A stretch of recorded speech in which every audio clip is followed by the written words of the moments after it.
How to increase jail limit in USA.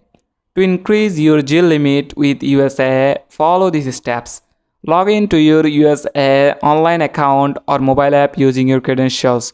Navigate to the send money or transfer section. Look for the option to manage your jail settings or increase your limits. Select the option to increase your jail limit.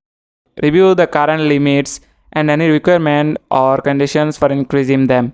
Follow the prompts to request an increase in your jail limit. You may need to provide additional information or documentation to support your request.